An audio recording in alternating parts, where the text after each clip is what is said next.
ओशो का दर्शन केवल किसी धर्म या परंपरा की व्याख्या नहीं है, बल्कि ये मनुष्य की चेतना को समझने की एक गहरी यात्रा है। ओशो का मानना था कि जीवन को समझने के लिए किसी अंधविश्वास या कठोर नियमों की आवश्यकता नहीं होती, बल्कि इसके लिए जागरूकता और अनुभव की आवश्यकता होती है।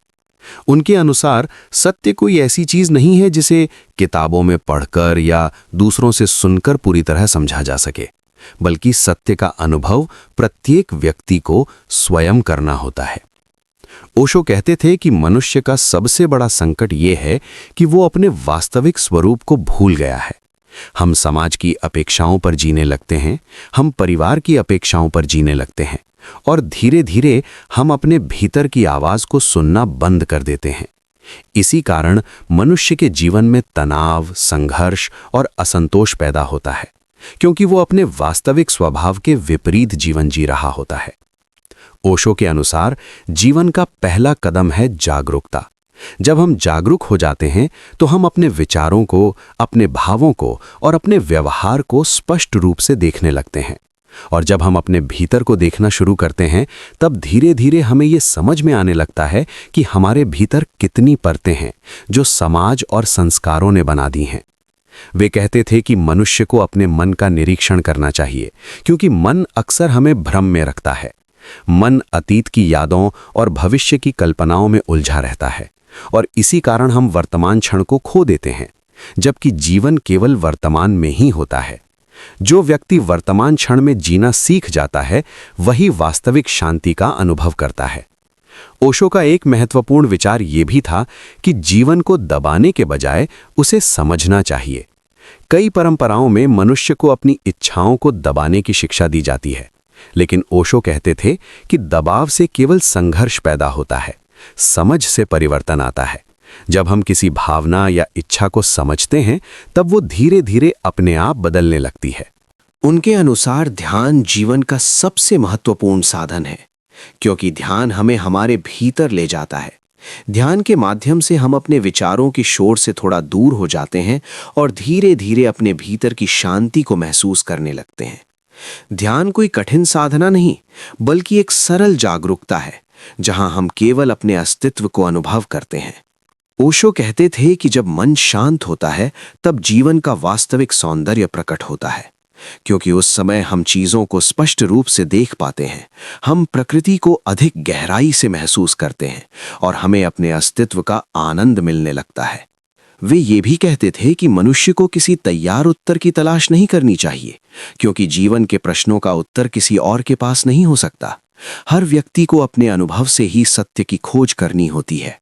इसलिए उन्होंने हमेशा लोगों को स्वतंत्र सोचने और प्रश्न करने के लिए प्रेरित किया। ओशो का दर्शन हमें यह भी सिखाता है कि जीवन को गंभीरता से लेने की आवश्यकता नहीं है। जीवन एक खेल की तरह है। यदि हम इसे बहुत अधिक गंभीर बना लेते हैं, तो हम उसकी सहजता को खो देते हैं। लेकिन यदि हम इसे एक उत्सव की तरह जीते हैं, तो जीवन आनंद से भर जाता है। और यही ओशो का मूल संदेश है कि जीवन को दबाने या उससे भागने के बजाय उसे पूरी जागरूकता और प्रेम के साथ जीना चाहिए। क्योंकि जब हम जागरूक होकर जीते हैं, तब जीवन स्वयं एक ध्यान बन जाता है। और जब मनुष्य इस जागरूकता के मार्ग पर चलना शुरू करता है, तब धीरे धीरे उसके भीतर एक नई समझ जन्म लेती है। वो अपने भीतर के भ्रमों को देखना शुरू करता है और यहीं से उसकी चेतना की वास्तविक यात्रा शुरू होती है।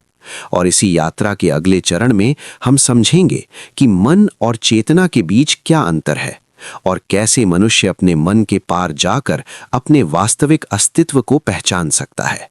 दोस्तों, आगे बढ़ने से पहले वीडियो को लाइक करना ना भूलें और सब्सक्राइब करें ताकि नई ऑडियो बुक समरीज आप तक पहुंचती रहें।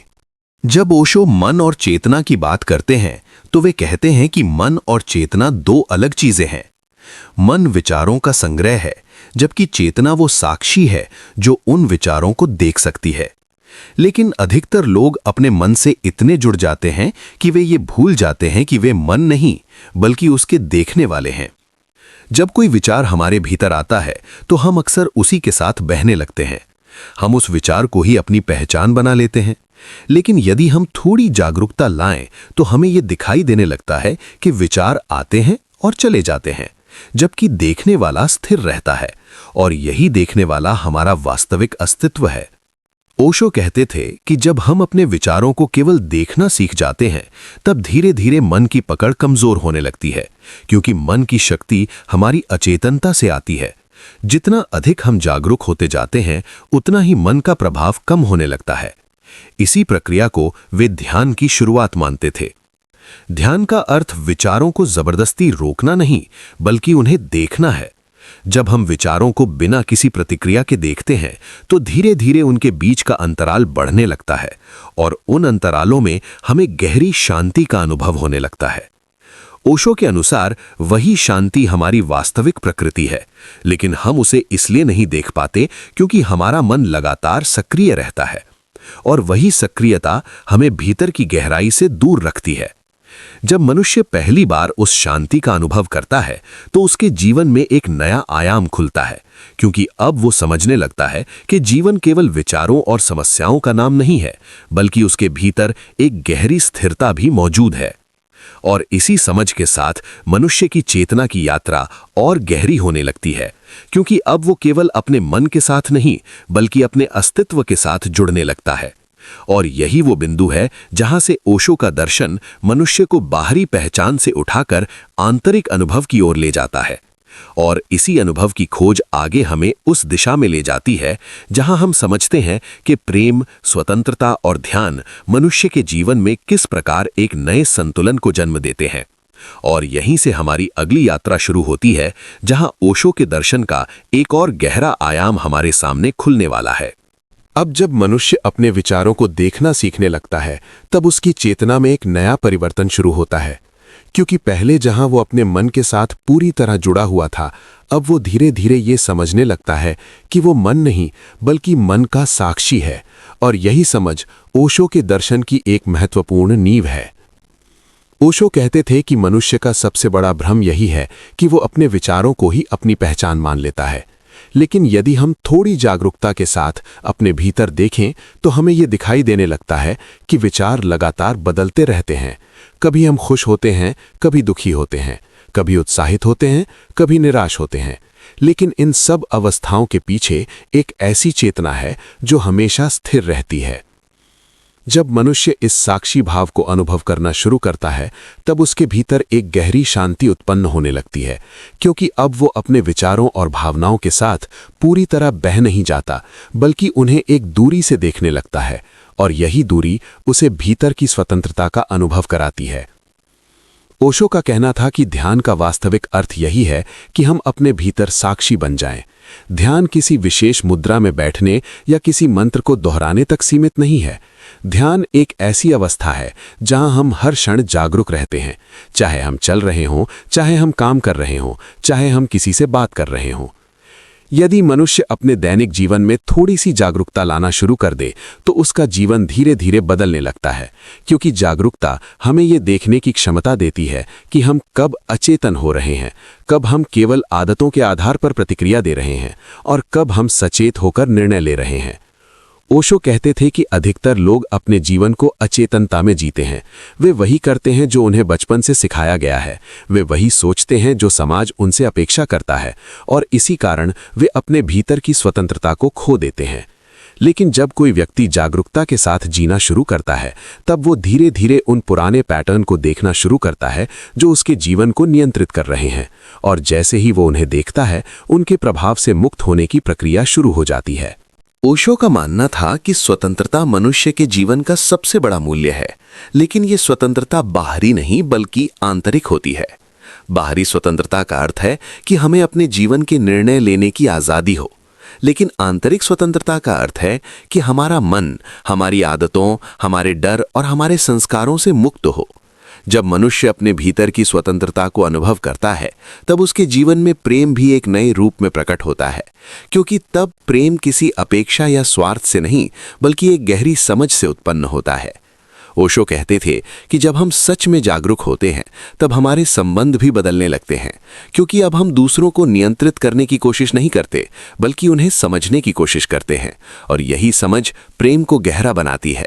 इस प्रकार जागरूकता, स्वतंत्रता और प्रेम तीनों एक दूसरे से जुड़े हुए हैं, जब जागरूकता आती है तो स्वतंत्रता आती है, और जब स्वतंत्रता आती है तो प्रेम स्वाभाविक रूप से उत्पन्न होता है, और यही जीवन को एक उत्सव में बदल देता है।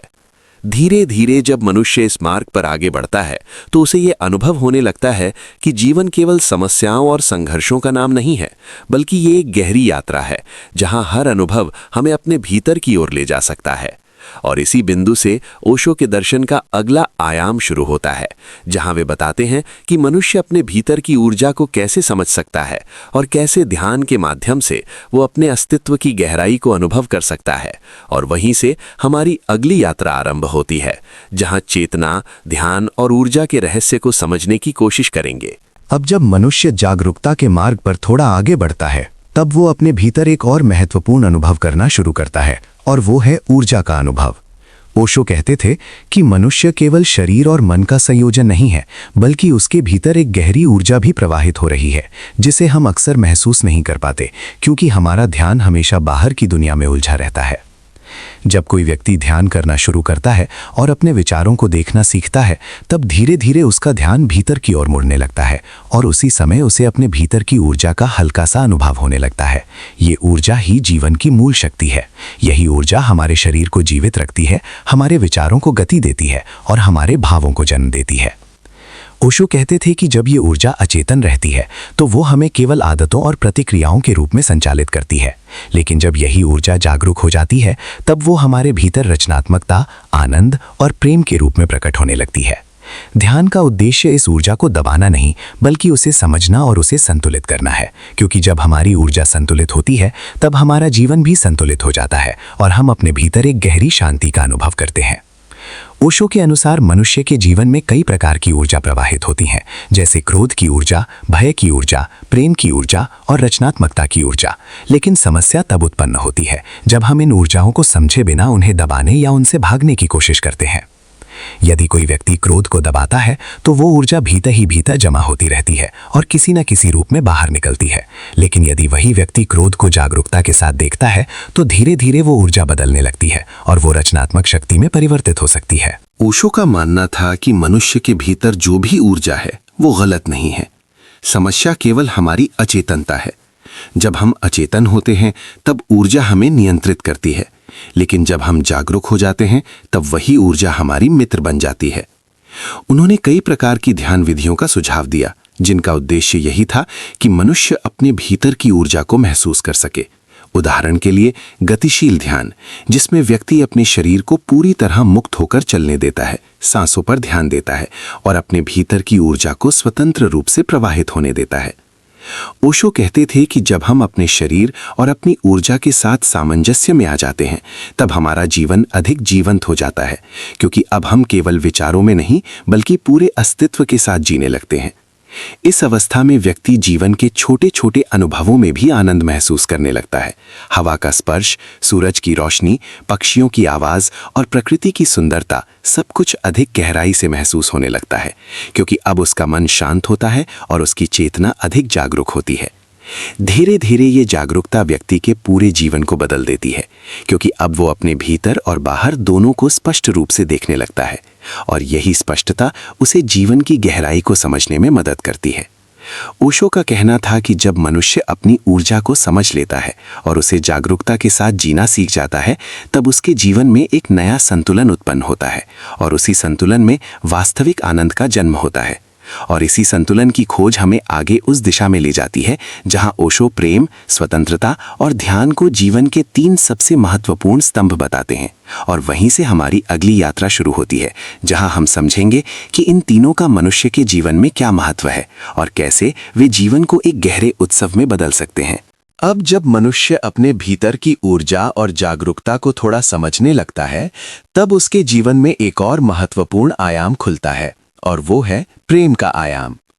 ओशो कहते थे कि प्रेम मनुष्य के जीवन का सबसे सुंदर अनुभव है, लेकिन अधिकतर लोग प्रेम को समझ नहीं पाते, क्योंकि वे उसे केवल एक भावना या संबंध के रूप में देखते हैं, जबकि प्रेम वास्तव में चेतना की एक अवस्था है। ओशो के अनुसार जब मनुष्य अचेतन होता है तब उसका प्रेम भी अचेतन होता है। उसमें अपेक्षाएं होती हैं, स्वामित्व होता है और डर होता है।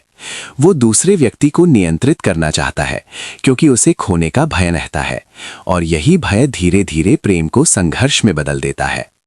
लेकिन जब मनुष्य जागरूक होता है तब प्रेम का स्वरूप बदल जाता है, क्योंकि अब प्रेम किसी जरूरत से नहीं बल्कि एक आंतरिक पूर्णता से उत्पन्न होता है।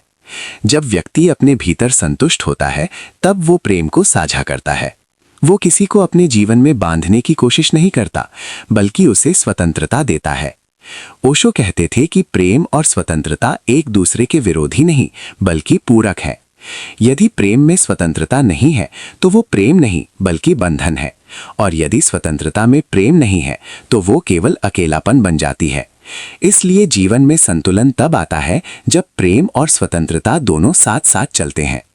जब कोई व्यक्ति जागरूकता के साथ प्रेम करता है तब उसके संबंध भी बदल जाते हैं, क्योंकि अब वो दूसरे व्यक्ति को बदलने की कोशिश नहीं करता बल्कि उसे स्वीकार करता है, और यही स्वीकार प्रेम को गहरा बनाता है। ओशो का मानना था कि मनुष्य के जीवन में अधिकांश समस्याएं संबंधों से उत्पन्न होती हैं, क्योंकि लोग एक दूसरे से बहुत अधिक अपेक्षाएं रखते हैं। जब अपेक्षाएं पूरी नहीं होती तब दुख और निराशा पैदा होती है, लेकिन यदि प्रेम अपेक्षा से मुक्त हो जाए तो वो आनंद का स्रोत बन सकता है। उन्होंने ये भी कहा कि प्रेम को सीखने का पहला कदम है स्वयं को समझना, क्योंकि जब तक हम अपने भीतर की उलझनों को नहीं समझते तब तक हम दूसरों के साथ भी स्वस्थ संबंध नहीं बना सकते।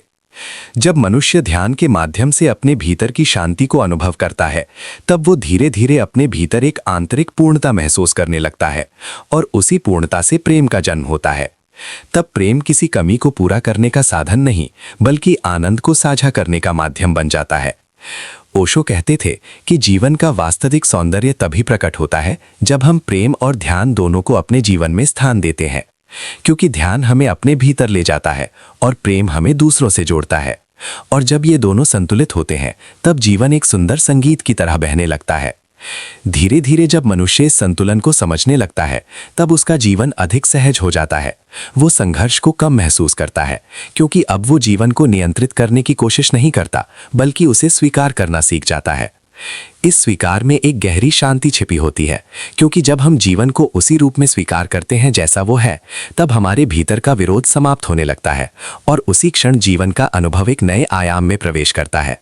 और यही वो बिंदु है जहां ओशो का दर्शन हमें जीवन को एक उत्सव की तरह देखने के लिए प्रेरित करता है, क्योंकि जब मनुष्य जागरूकता, प्रेम और स्वतंत्रता के साथ जीता है तब जीवन केवल एक संघर्ष नहीं रहता बल्कि एक उत्सव बन जाता है।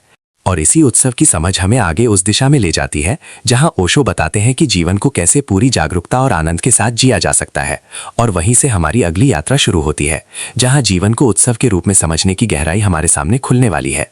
अब जब मनुष्य जागरूकता, प्रेम और स्वतंत्रता के अर्थ को थोड़ा समझने लगता है तब उसके सामने जीवन का एक नया दृष्टिकोण खुलने लगता है। ओशो कहते थे कि जीवन को समझने का सबसे सुंदर तरीका यह है कि उसे एक उत्सव की तरह जिया जाए, क्योंकि जब हम जीवन को बोझ समझते हैं तब हमारे भीतर तनाव और संघर्ष पैदा होता है, लेकिन जब हम जीवन को एक उत्सव के रूप में देखते हैं तब हर क्षण आनंद से भर जाता है। ओशो का मानना था कि मनुष्य ने अपने जीवन को अनावश्यक रूप से बहुत गंभीर बना लिया है। समाज ने हमें ये सिखाया है कि हमें हमेशा गंभीर रहना चाहिए, हमेशा जिम्मेदार रहना चाहिए और हमेशा भविष्य की चिंता करनी चाहिए। लेकिन इस प्रक्रिया में हम वर्तमान क्षण की सुंदरता को भूल जाते हैं। वे कहते थे कि जीवन का वास्तविक आनंद तभी संभव है जब हम वर्तमान में जीना सीखें, क्योंकि अतीत केवल स्मृति है और भविष्य केवल कल्पना है। वास्तविक जीवन केवल इसी क्षण में मौजूद है। जो व्यक्ति इस क्षण को पूरी जागरूकता के साथ जीना सीख लेता है वही वास्तविक आनंद का अनुभव कर सकता है। ओशो के अनुसार जब हम वर्तमान में जीते हैं तब हमारे भीतर एक गहरी सहजता पैदा होती है, क्योंकि अब हम भविष्य की चिंता से मुक्त होते हैं और अतीत के बोझ से भी मुक्त होते हैं, और इसी स्वतंत्रता में जीवन का संगीत सुनाई देने लगता है। वे अक्सर कहते थे कि मनुष्य को अपने जीवन में खेल भावना लानी चाहिए, क्योंकि जब हम जीवन को खेल की तरह जीते हैं तब हार और जीत दोनों का अर्थ बदल जाता है। तब हम हर अनुभव को सीख के रूप में स्वीकार करते हैं और यही दृष्टिकोण हमें अधिक हल्का और प्रसन्न बनाता है। ओशो का यह भी मानना था कि मनुष्य के जीवन में रचनात्मकता बहुत महत्वपूर्ण है, क्योंकि रचनात्मकता के माध्यम से हम अपनी ऊर्जा को सुंदर रूप में व्यक्त करते हैं, चाहे वो संगीत हो, चित्रकला, लेखन, नृत्य या कोई भी कला। जब हम रचनात्मक होते हैं तब हम अपने भीतर की ऊर्जा को आनंद में बदल देते हैं। उन्होंने ये भी कहा कि जीवन को समझने के लिए हमें प्रकृति से सीखना चाहिए, क्योंकि प्रकृति में सब कुछ सहजता से होता है। फूल बिना किसी प्रयास के खिलते हैं, नदियाँ बिना किसी संघर्ष के बहती हैं और आकाश बिना किसी चिंता के फैला रहता है। यदि मनुष्य भी अपने जीवन को इसी सहजता के साथ जीना सीख ले तो उसका जीवन भी सुंदर हो सकता है। ओशो कहते थे कि जब हम अपने भीतर की जागरूकता को विकसित करते हैं तब जीवन की छोटी छोटी चीज़ें भी हमें आनंद देने लगती हैं। सूरज की किरणें, हवा का स्पर्श, पक्षियों की आवाज़ और प्रकृति की सुंदरता, सब कुछ हमें अधिक गहराई से महसूस होने लगता है, क्योंकि अब हमारा मन शांत होता है और हमारी चेतना अधिक खुली होती है। धीरे धीरे ये अनुभव हमें ये समझाने लगता है कि जीवन का उद्देश्य केवल सफलता या उपलब्धि नहीं है, बल्कि जीवन का उद्देश्य स्वयं जीवन को पूरी तरह जीना है। और जब हम इसे समझ लेते हैं तब हमारे भीतर एक गहरा संतोष पैदा होता है। ओशो का दर्शन हमें ये सिखाता है कि जीवन को बदलने के लिए हमें बाहर की दुनिया को बदलने की आवश्यकता नहीं है, बल्कि हमें अपने भीतर की चेतना को बदलना होता है। क्योंकि जब हमारी चेतना बदलती है तब हमारी दृष्टि बदल जाती है, और जब दृष्टि बदलती है तब पूरी दुनिया अलग दिखाई देने लगती है। यही कारण है कि ओशो बार बार कहते थे कि जीवन का वास्तविक परिवर्तन भीतर से शुरू होता है।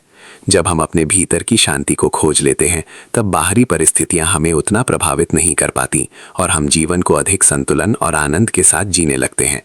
और इसी समझ के साथ ओशो का दर्शन हमें उस अंतिम बिंदु तक ले जाता है जहां मनुष्य अपने भीतर की चेतना को पूरी तरह पहचान लेता है और वहीं से उसकी आध्यात्मिक यात्रा का वास्तविक अर्थ स्पष्ट होने लगता है।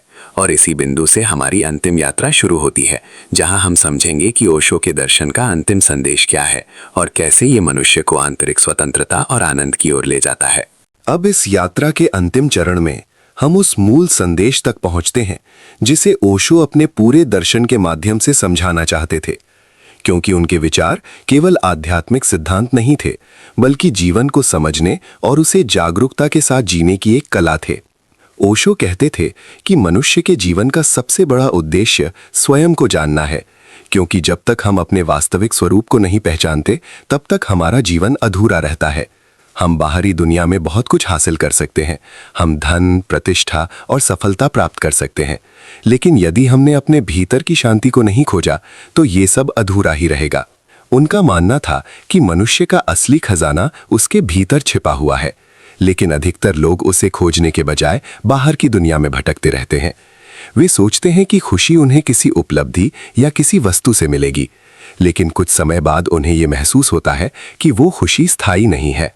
ओशो कहते थे कि वास्तविक आनंद तब आता है जब हम अपने भीतर की चेतना से जुड़ते हैं, क्योंकि वही चेतना हमारे अस्तित्व का मूल है।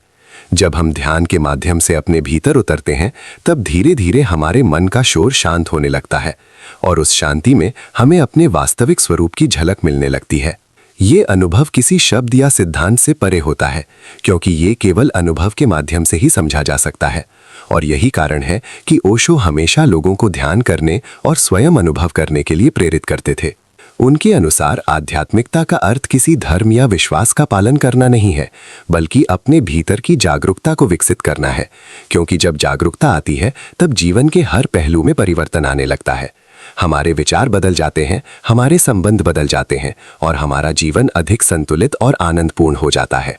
ओशो का दर्शन हमें यह भी सिखाता है कि जीवन को किसी लक्ष्य तक पहुंचने की दौड़ के रूप में नहीं, बल्कि एक यात्रा के रूप में देखना चाहिए, क्योंकि जब हम केवल लक्ष्य पर ध्यान देते हैं तब हम रास्ते के सौंदर्य को खो देते हैं, लेकिन जब हम यात्रा का आनंद लेते हैं तब हर क्षण हमारे लिए महत्वपूर्ण बन जाता है। धीरे धीरे ये समझ हमारे भीतर एक गहरी शांति पैदा करती है, क्योंकि अब हम जीवन से लड़ना बंद कर देते हैं और उसे स्वीकार करना सीख जाते हैं, और इसी स्वीकार में एक अद्भुत स्वतंत्रता छिपी होती है।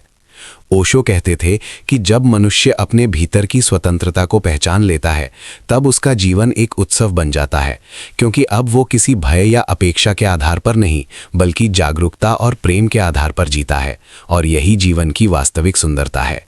इस पूरी यात्रा का सार यही है कि मनुष्य को अपने भीतर लौटना होगा, उसे अपने मन के शोर से परे जाना होगा और अपने भीतर की चेतना को अनुभव करना होगा, क्योंकि वहीं पर शांति है, वहीं पर आनंद है और वहीं पर जीवन का वास्तविक रहस्य छिपा हुआ है। यदि हम इस समझ को अपने जीवन में उतार लें तो हमारा जीवन केवल बाहरी उपलब्धियों का संग्रह नहीं रहेगा, बल्कि एक गहरी आंतरिक यात्रा बन जाएगा जहां हर क्षण जागरूकता, प्रेम और आनंद से भरा होगा।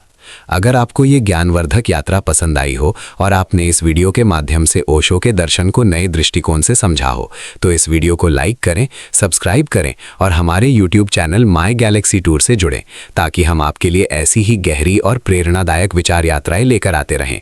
इस वीडियो को अपने मित्रों और परिवार के साथ शेयर करें ताकि ये ज्ञान अधिक से अधिक लोगों तक पहुंच सके। धन्यवाद और जुड़े रहिए माय गैलेक्सी टूर के साथ, जहां हम ज्ञान, चेतना और जीवन की गहराइयों की अद्भुत यात्राएं आपके लिए लेकर आते हैं।